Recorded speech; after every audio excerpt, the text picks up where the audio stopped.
Good afternoon, ETS families. I'm hoping everybody is doing well. At this time, I wanted to do a presentation from Equestrian Trails of what it's going to look like when some of the students start coming back brick and mortar on the 21st.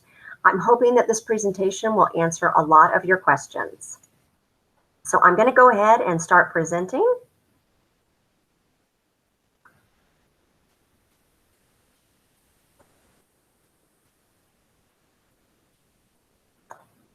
All right. What I would like to do is start from the beginning of the day and work through the day so you know what it's going to look like for your students. And we're going to start by arrival. In the car loop, just want everybody to know that our school resource officer will be in the parking lot. No students will be allowed to get out of their cars until 7:30. This will allow for staff to get on their post and for us to make sure that students are safely distancing from each other and wearing their facial coverings. Cars need to pull all the way up. You're going to see cones where to stop. At that cone, you will stop. Your child will get out of their car. On the sidewalk next to the cone, you'll see a marking. Your child is to stand there. They will be safely distanced apart, and they will follow the directions of the staff that is out there. We're going to use 3 different entrances. What we're going to do is we're going to have breakfast students. They're going to enter through the main doors. Any K through 4 students not eating breakfast will enter through the aftercare doors, and our 5th graders not eating breakfast will enter through the side gate directly to their portables. Students will be safely distanced. We will make sure that they're wearing their mask, and they will go directly to their classrooms. On the other side, walkers, bikers, and bus riders. Our bus riders will exit the bus safely. We will make sure that they are distanced, and they are going to go through the bus loop doors. Our walkers and bikers that are coming from Stribling will be crossed by our crossing guards. They will be kept at a safe distance from each other, and they will stagger putting away their bikes and then walking into the building. Parents that are escorting their students will be crossed onto campus in small groups. Parents will walk to a T on the sidewalk, and the students will need to walk independently from there into the building in line, safely distanced. There will be markings on the ground to follow, and there will be staff there to help. All students, once in the building, will be escorted to their location safely. I know this is going to be a big one. The district guidelines are no parents are allowed on campus, even on the first day. And yes, this does include our kindergartners. So parents, please, please, please work with your students to make sure that they are familiar with the school. You might even practice just coming through the car loop so they can see what it looks like throughout the day. And then we will make sure that they get out of their car or they're coming from the side into the building safely. However, I do need you to know that we're not allowed to peel them off of you or carry them into the building. We do have to maintain the not touching. We will be next to them though, and we will be encouraging and guiding them in. But this is something that we will want you to work with as we move through this next week before the 21st. I will let you know if a student is having a hard time getting out of the car, they won't leave your side. We're going to do what we can to encourage them. We'll give you time. We'll come back if we have to, 10, 15 minutes to see how it's going. But if it's not working where they want to come in independently, we're going to have to try again on another day, and you'll have to do the distance learning for that day. All right, so all students will be required to wear a mask. Right now, we need to make sure that they are 3 layers of breathable material. They need to fit snugly but comfortably around the side of the face and be secured with ties or ear loops. This way, their children have their hands free. We are asking that they are not gaiters. They're not the open chin triangle bandanas. They can't be mesh of any kind of material like that, and they can't have any holes. Any holes are not acceptable. We're asking to please make sure they have their mask and that you screen them in the morning before you bring them to school. If they show any signs of exhibiting COVID-19, please, please, please keep them home.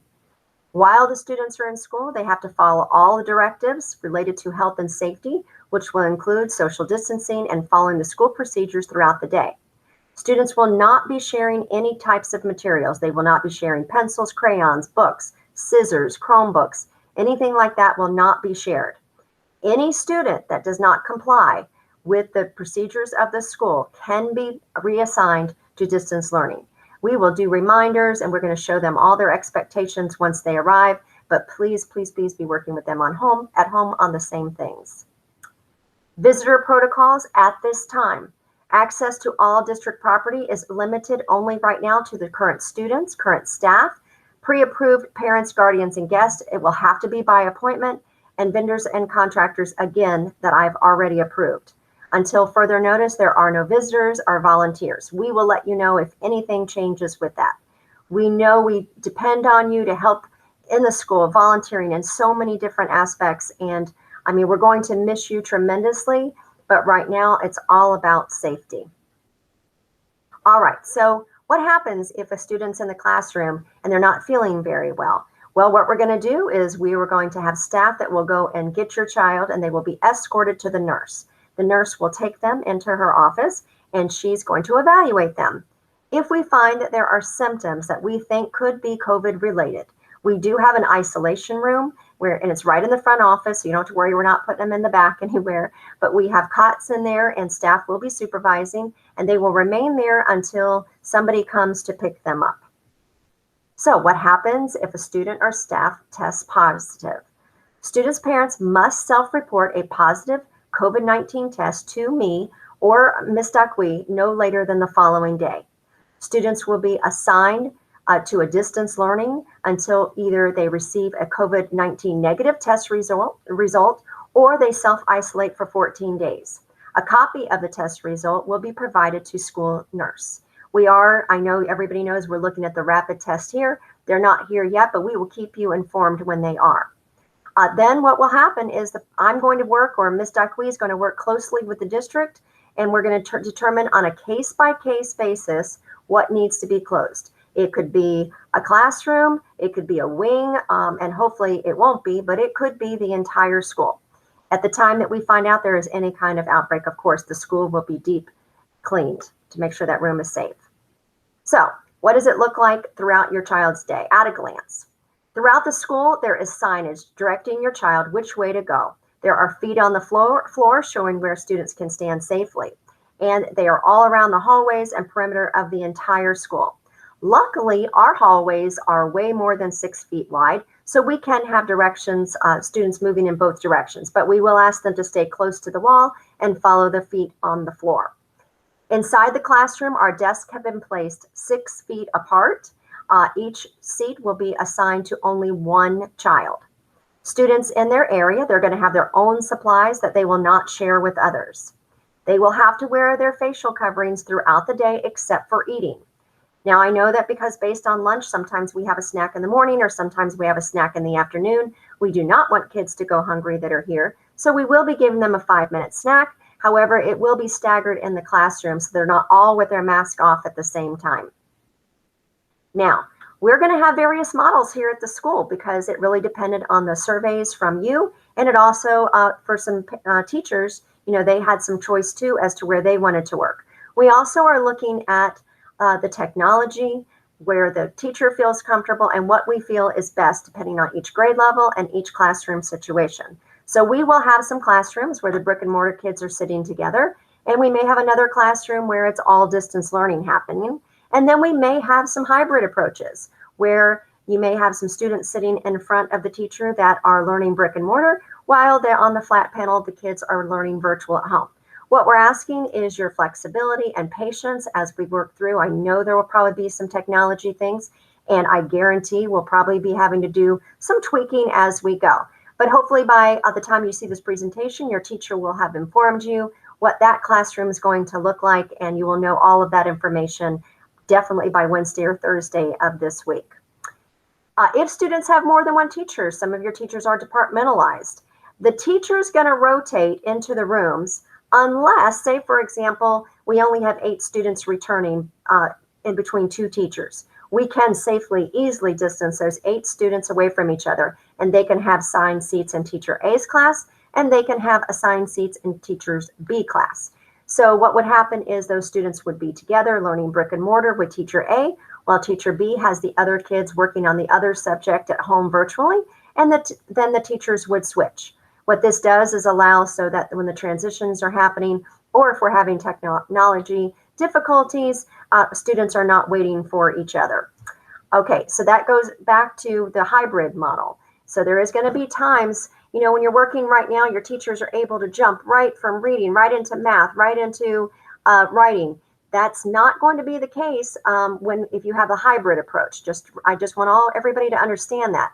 The transition for the day for the kids that are here brick and mortar is going to be there. Those kids are going to be going to the cafeteria to eat. They will be going out to recess. So the time may vary by 5 minutes or so, allowing for the teacher to get that brick and mortar class back up into their seats. So those of you that are working distance learning, you just need to have some patience with us with that. And we will tweak if needed as we go. Again, students must comply with all safety measures. All right, for fine arts, I know that's a big question out there.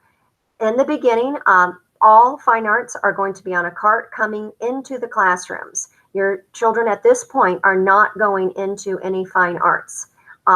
We will make sure, again, that I know some of you are familiar how we combine classes together. We have not done that. We have shortened the fine arts by 5 minutes so that the 5 fine arts teachers can go into 5 classrooms, and it will rotate throughout the day, so we are not adding more kids to any brick and mortar classes in the building.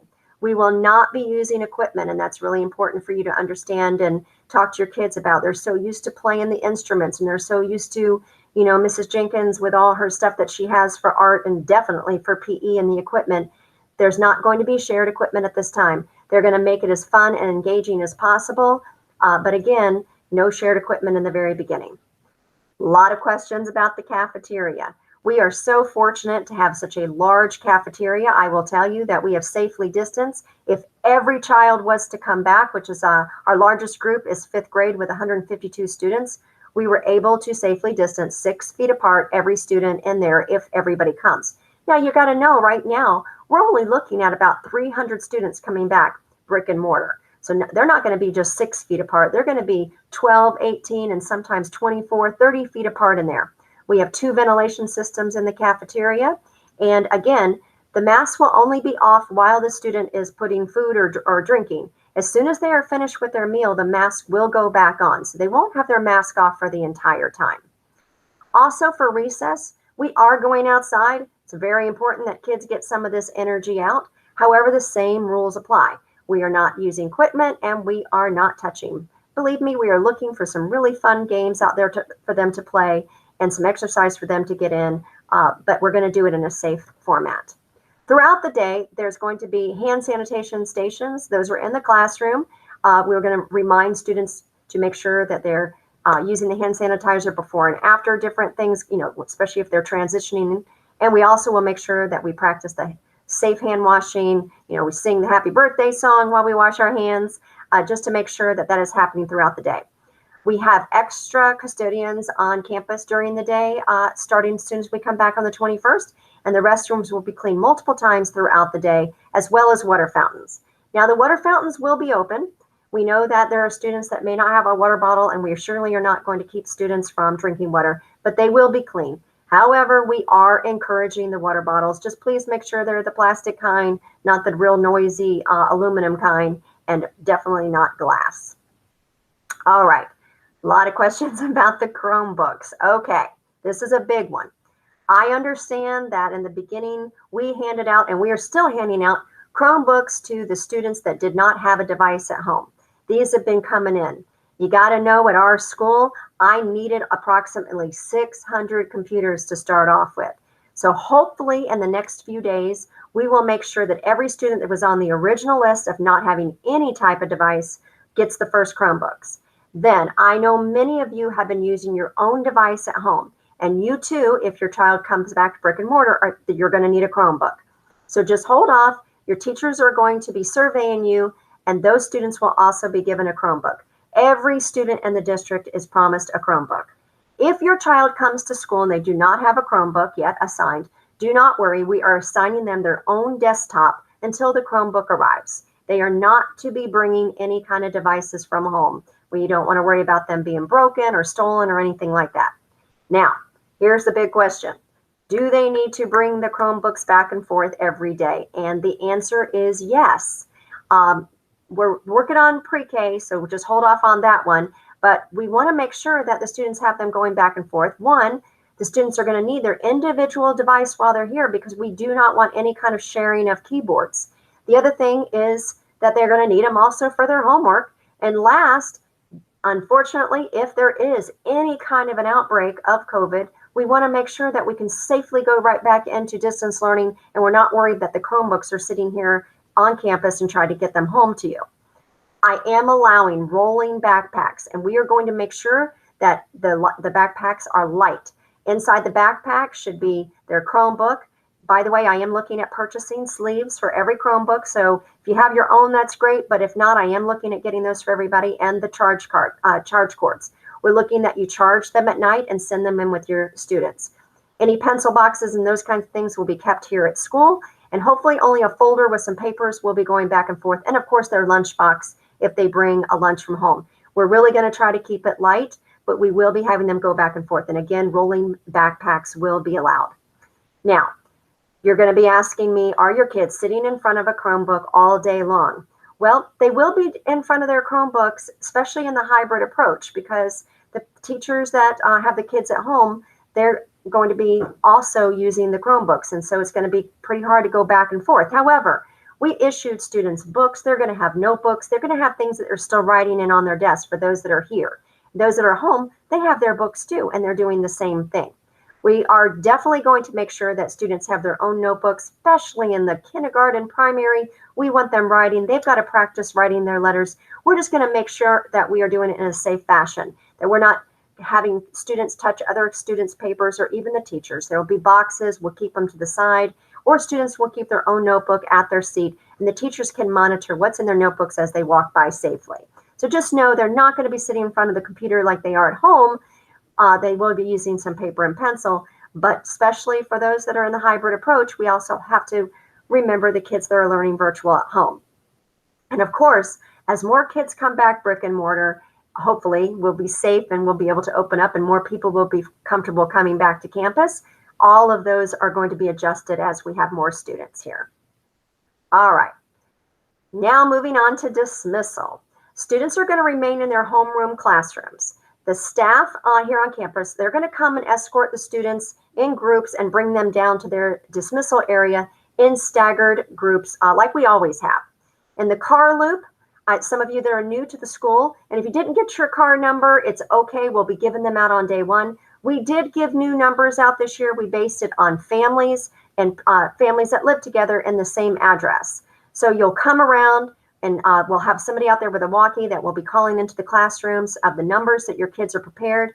Again, they'll be escorted out by families. They'll stand on the sidewalk, and as you pull around, and please pull all the way up. It makes it so much faster. If you're new to our school, you know, the car loop, always in the first few weeks of school, it takes a little bit longer, but if you pull all the way up and we're able to get as many kids in as possible and that group pulls off and then we let the next group up, it goes so much faster.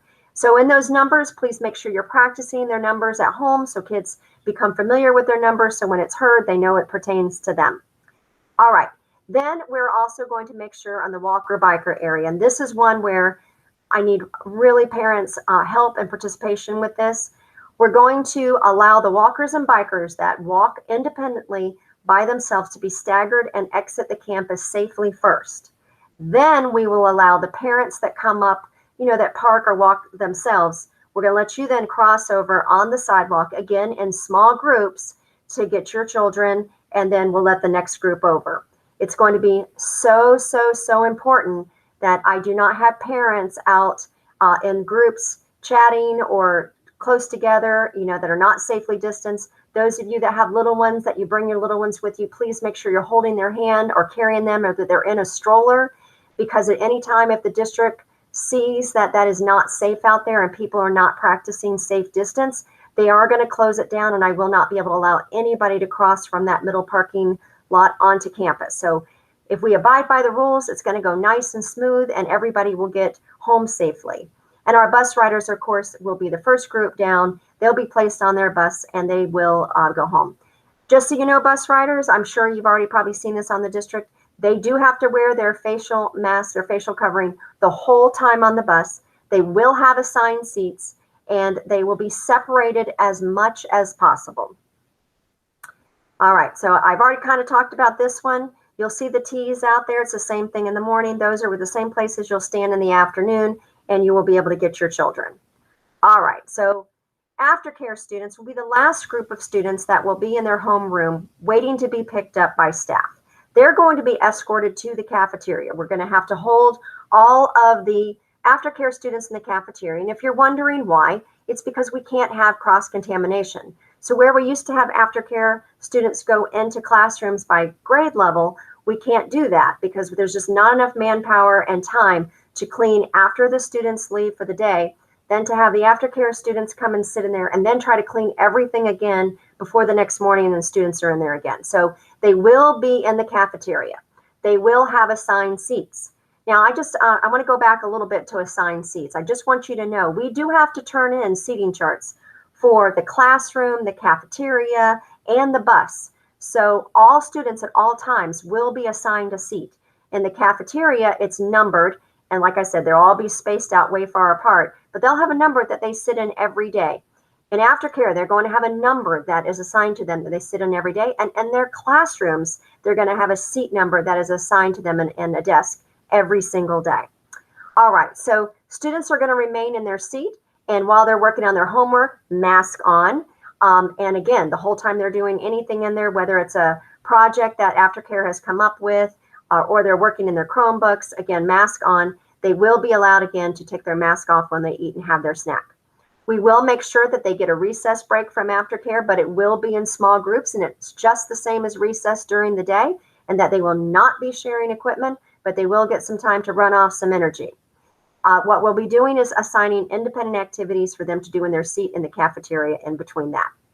For pickup, and you'll be getting this from Mrs. Marcus, but you will park and you'll come up to the double doors by the main entrance. You're going to show your ID at the door. Please bring your own pen. And this is if we have paper pencil sign-in books. We are trying to see if they can do the Google Sheets just like we're doing with the pre-K students. But for now, please bring your own pen. I mean, we'll have some available. There'll be a table outside for you to turn to your child's page and sign them out. At the time you come up and show your ID, your child will be called from the cafeteria and escorted to you at the front. And again, you'll see outside where it's 6 feet apart where parents need to sign as each parent comes up, and then the next person moves forward. All right, that is the end of our presentation. And I'm hoping that you have a lot of your questions answered. Some of you may still have some questions, and that's okay. If you have questions, please email me, michelle.johnson@palmbeachschools.org. Remember, Michelle has one L. There's another Michelle with 2 L's in the district, so make sure it's 1 L, and I will try to get back to you as soon as possible. Our goal this week is to make sure this campus is completely ready for the children coming back brick and mortar on Monday. It is my top priority. I worked yesterday. I'm actually here recording this for you on Sunday, and I will be here next weekend too. We will make sure that every part of this campus is safe for your children. But if you have questions, please email me and I will try to get back to you as soon as possible. If you haven't heard what's happening with your teacher, what the classroom will look like, just reach out to them. I will tell you we are still finalizing that. Hopefully I'll know by the end of the day, Monday, exactly what each classroom is going to look like. But again, please contact your teacher for that information.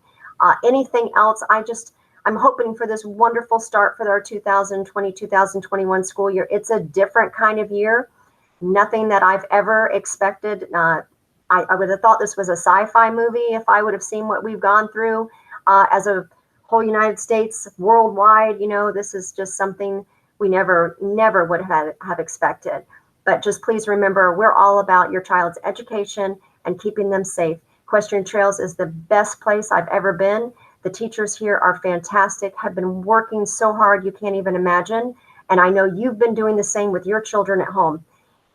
I think the biggest thing we need to know and understand is if anything is going to be something that is happening throughout the entire year, it's going to be change. With the flexibility of parents being able to go from brick and mortar to back to virtual or virtual back to brick and mortar, you know, we're going to have to roll with that and see what that looks like in each classroom, just depending on numbers. You do have that option of, you know, kind of going back and forth. I will tell you, I'm really hoping you give me that week because it's really important that we get ready for any students, especially the ones coming back brick and mortar, that we make adjustments, because, you know, remember I told you that in some instances we have a very small group coming back between two teachers that are departmentalized, so we're putting them together. We start getting brick and mortar kids back, you know, we're going to have to separate again to make sure the numbers are not too big in the classroom. So it's really, really important that you communicate with me completely if you're making any kind of changes. And at any time, of course, if you're here brick and mortar and you're not feeling things are safe, you may definitely change back to distance learning. You know, what I'm hoping for is that we don't have people thinking that on a weekly basis we're going to go back and forth, or like on a Monday, Wednesday, Friday, we're going to do this, and on Tuesday and Thursday we're going to do this. You're putting your kid safety in jeopardy as well as everyone else's when we are not prepared. And the best thing we can do right now is be prepared. So please, please make sure you're communicating with us, you're communicating with your teacher. And one more thing before I leave this presentation is, again, the technology. We've had some glitches. Some have been district-wide, some have been through Google, and some are just here in this building. And I cannot promise you that on Monday the 21st, when all the brick and mortar kids come back and the teachers are back here, that we may have some glitches that we need to get through. And I just ask for your patience. We will get through it. I will tell you, I do have an IT team coming out this week to try to make sure that that does not happen, but things happen. And flexibility is the key, and patience is the key. So I thank you so much for listening. I hope each and every one of you have a wonderful week and weekend. Again, practice car numbers with your kids. Please practice what it would look like coming from the car loop as a walker. Talk to your children about all of that and how they need to be independent. And then again, remember, there'll be a video coming soon that will show you around school. Some familiar faces too that will be helping your children in the morning. So hopefully if they see those faces before day one, they won't be so nervous about coming into the school. So welcome back, and we're going to make it the best we can possibly make it. And I look forward to seeing all your kiddos that are coming back brick and mortar, and still loving to see the kids that are working virtually. All right, everyone, have a wonderful evening. Bye-bye.